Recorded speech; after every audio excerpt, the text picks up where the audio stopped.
Hey, let's talk. Are you being roommates with Jesus? Let me explain. Your marriage. You remember when you first met your wife, your husband, how exciting it was, how you couldn't stop thinking about each other. You had to text each other all the time, you had to call each other all the time. The newness of it was just amazing and fantastic. And then you had this huge wedding, small, intimate wedding, whatever it was, but it was so important to you. I remember walking my wife and I meeting halfway and walking down the aisle together, and how amazing it was to see my bride.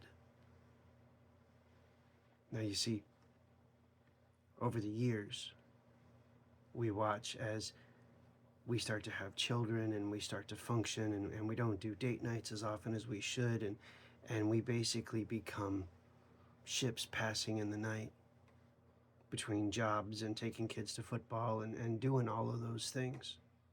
You with me so far? You see, our marriage is supposed to look like Christ and his bride. We are supposed to be going through the transformation process so that when we get to heaven, he says, "Well done, good and faithful servant." The fact that we just believe in him is awesome. The fact that we understand that he died for our sins, fantastic. But if we are not operating in the righteousness of Christ, if, as in Matthew 22, if we do not have the righteousness of Christ on when the feast comes, we will be hogtied, cast out, and thrown out into the street. This isn't a game. This is you and I getting the opportunity to say, what in me needs to go away? What in me needs to be gone so that there's less of me and more of you, so that the world sees us as our life redeemed by Christ, who is our Redeemer, so that we walk as sons and daughters of the King.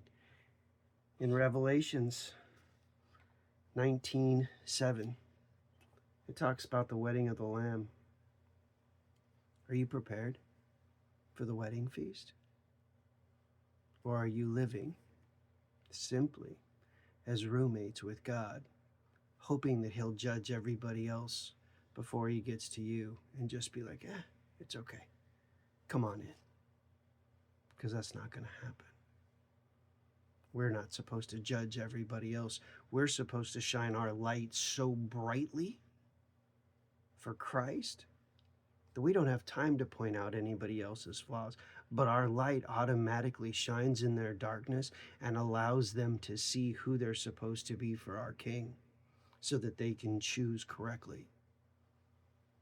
The last part of this is Jesus called Lazarus forth, and he told the people to remove the death wrappings. Are you so busy being excited because somebody else has more death wrappings than you, that we've started to create a Christianity where he's got a bigger problem, she's got a bigger problem than I do, so I can be justified in holding on to my sinful nature?